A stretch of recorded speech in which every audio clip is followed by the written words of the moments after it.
నిజంగానే వైజాగ్ ప్రభుత్వం తరలి వెళ్ళిన తర్వాత వెళితే మాత్రం ఇంకా చాలా మంచి మెరిట్స్ చూస్తామండి ఆంధ్రప్రదేశ్ని. తొందరలోనే హైదరాబాద్తో ధీటైనటువంటి ఒక రాజధాని నగరంగా విశాఖపట్నం వస్తుందనే మాట వస్తుంది.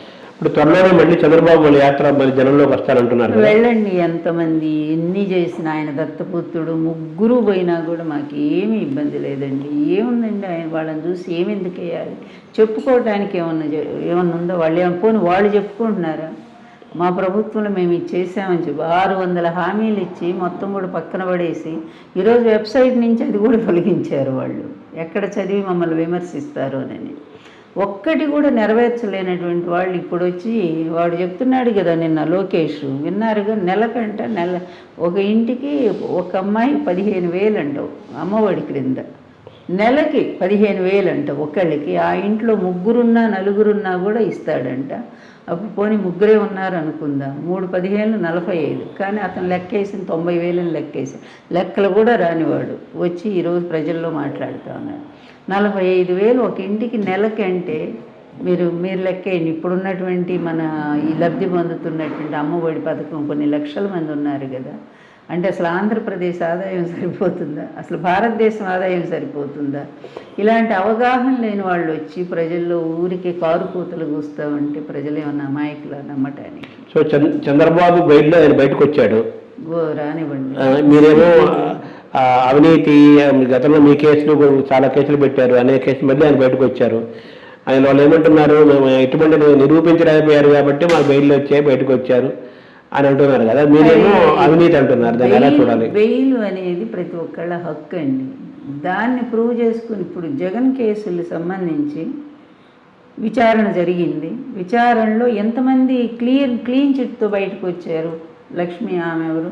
శ్రీలక్ష్మి ఆఫీసర్లే కదా అప్పుడంతా వాళ్ళు పెట్టింది కేసులన్నీ కూడా. ఆ తర్వాత నిమ్మగడ్డ ఆయన క్లీన్ చిట్ వచ్చిందా? తర్వాత అదేది కార్ల కంపెనీది, అదేంటి బొత్స గారు, ఆ కంపెనీ క్లీన్ చిట్ వచ్చిందా? ఇలా మరి అది విచారణకు ఎదుర్కొని క్లీన్ చిట్ రావటం అంటే వీళ్ళు ఎప్పుడు విచారణ ఎదుర్కొన్నారు? వారం రోజులు కస్టడీకి ఇస్తే ఆ వారం రోజులు కూడా కేసులు వేసుకుంటా కస్టడీ ఉపయోగించుకోలేదు. ఆ తర్వాత 2 రోజులు తీసుకున్నారు. ఆ 2 రోజులు ఒక రోజంతా కూడా ఆయన ఏదో చదువుకుంటూ అసలు సహకరించలేదు. 2వ రోజు అసలు మాట్లాడలేదు. ఇది విచారణ అంటే పిచ్చి మాలోకి. ఇది ఎట్లా తయారయ్యారంటే ఈ పత్రికలు, ఆ తెలుగుదేశం పార్టీ చెప్పాలంటే ఒక అసాంఘికంగా తయారయ్యారు, ఒక మాఫియాలాగా తయారైపోయారు. ఒక అబద్ధాలని పదే ప్రచారం చేసుకుంటూ మేము చెప్పేదే వాస్తవం, మీరు ఇంకేం చెప్పినా మేము వినము నమ్మము అనేటువంటి పరిస్థితిలో తయారైనటువంటి ఈ మాఫియాని 2024 తర్వాత పూర్తిగా ఆంధ్ర రాష్ట్రం నిర్మూలించబోతుందండి. అందులో డౌటే లేదు. వీళ్ళ అబద్ధాలు, వీళ్ళ పచ్చ మీడియా, వీళ్ళ పొగడ్తలు, వీళ్ళ గొప్పలు ఎంత అసహ్యంగా ఉందంటే వినటానికి కూడా. అరే ప్రాక్టికల్గా పనిచేయలేనటువంటి వాళ్ళు మాటలతో కోటలు కడతా ఉంటే కోటలు ఎన్నాళ్ళు నిలబడతాయండి? పునాది లేని కోట ఎట్లా ఉంటుంది? అలాగే వీళ్ళ మళ్ళీ జగన్ని ఇబ్బంది పెట్టడం కోసం మళ్ళీ తిరిగి ఆయన బెయిల్ రద్దు చేయాలని ఏదో విమర్శ గేమ్ ఆడుతున్నారు కదా, దీని పరిణామాలు ఎలా ఉంటాయి?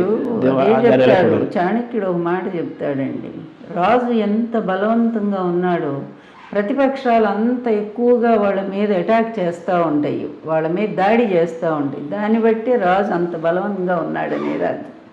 అందువలన ఆయన మీద కేసులు వీళ్ళు ఎందుకు వేయటం? అది చూస్తూనే ఉన్నారుగా వాళ్ళు. విచారణ జరుగుతూనే ఉంది, చాలా వరకు కొట్టేశారు. అసలు మా అధికారులే పోయినా ఇంక జగన్ తప్పేముంటుందండి? అది అన్యాయంగా రాజకీయంగా పెట్టి కుట్రపూరితంగా పెట్టింది అనేది అందరికీ తెలుసు. నీకు 50 రోజులకే బెయిల్ వచ్చింది, మరి ఆయన 16 నెలలు ఎందుకు పెట్టించారు? మీరేగా పెట్టించారు, అక్కడ మీ ప్రభుత్వం ఉండబట్టే కదా. అందువల్ల ఇట్లాంటి దరిద్రపు కుట్రలన్నీ కూడా మొదటి నుంచి చంద్రబాబు నాయుడు నా పట్ల ఎన్టీఆర్ పట్ల ఎలా చేసుకుంటూ వచ్చారో ఈ పచ్చ మీడియా ఇతను కలిసి ఈరోజు జగన్ పట్ల కూడా వాళ్ళు అలాగే వ్యవహరిస్తూ ఉన్నారు. ఏదైనా కాలం అనేటువంటి జడ్జి సరైనటువంటి పనిష్మెంట్ ఇస్తుంది. ఈ పాపాత్ములకి ఈ శిక్ష ఏముంది? జైలుకు మొన్న 50 రోజుల శిక్ష కాదండి, ఇంకా భయంకరమైన శిక్ష పడేటువంటి పరిస్థితి రాబోతోంది, చూస్తాము. మీరు పెట్టిన కేసులు ఏమైనాయి మేడం అవి? అదే కొట్టేయించుకుంటే పోతాయి. ఇప్పుడు లోకేష్ ఏమో వ్యవస్థల మేనేజర్ అని మాట అతను కూడా వాడుతున్నాడు కదా. సిగ్గు లేనివాడు, వాడు ఒక మనిషి, వాడు ఒక రాజకీయ అసలు అతను వచ్చి తిరుగుతుంటేనే చూడబుద్ధి కావట్లేదు. చాలా అసహ్యమైన ఫీలింగ్ కూడా వస్తూ ఉంది. ఎందుకంటే ప్రతి విధవ వచ్చి నేను చాలా గొప్పవాడిని అని చెప్పుకొని వాడికి వాడే గొప్పలు చెప్పుకుంటూ తిరుగుతూ ఉండి, ఇప్పుడు వాళ్ళ నానంటే సరే 40 ఏళ్ళ ఇండస్ట్రీ ఒక రాజకీయాల్లో ఉన్నాడు, వాడు ఎదవ పనులన్నీ చేసి కూడా సక్సెస్ అయ్యాడు కదా, కొన్నిసార్లు ముఖ్యమంత్రి అయ్యాడు. ఏమీ లేకుండా తండ్రి చాటు నుంచి వచ్చి 2-3 మంత్రి పదవులు తీసుకొని నేను కూడా అంత గొప్పవాడిని ఇంత గొప్పవాడిని తిరిగేవాడిని. ఏం చెప్తాం? నీకు మాట్లాడటం రాదు, చదువు లేదు, నీకు చదువు కూడా లేదు, సర్టిఫికేట్లన్నీ కొనుక్కొచ్చుకున్నాయే, నీకు సబ్జెక్టు మీద అవగాహన లేదు, ఒక 10 నిమిషాలు గట్టిగా ఒక కరెక్ట్గా వాక్యం మాట్లాడలేవు. ఇలాంటి వాడు నీకేం అర్హత ఉంది వచ్చి? నువ్వు జగన్మోహన్ రెడ్డి ఒంటరిగా సాధించుకున్నాడు, ఎవరు తోడలేదే. వాళ్ళ నానేమన్నా వెంటండి నిలబడి పంపించాడా? లేదు కదా. ఎవ్వరూ లేకుండా జైల్లో పెట్టినా కూడా బయటకు వచ్చి అయినా కూడా ఒక అకుంఠితమైన దీక్షతో ఆ ప్రజల్నే నమ్ముకున్నాడు, ప్రజల కోసమే నిలబడ్డాడు, ఆ ప్రజలు అతను నిలబెట్టుకున్నారు. అట్లా అతను ఒక్కడే సాధించుకున్నాడు. ఏ పొత్తులు లేవే, ఏ ఎత్తులు లేవు, ఏ విధమైన సపోర్టు లేదే. మీకు 100 పార్టీలు పొత్తు కావాలా?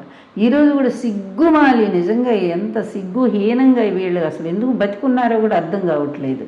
అంత హీనమైన బ్రతకాలా అనిపిస్తుంది, అంత అవమానాలతో.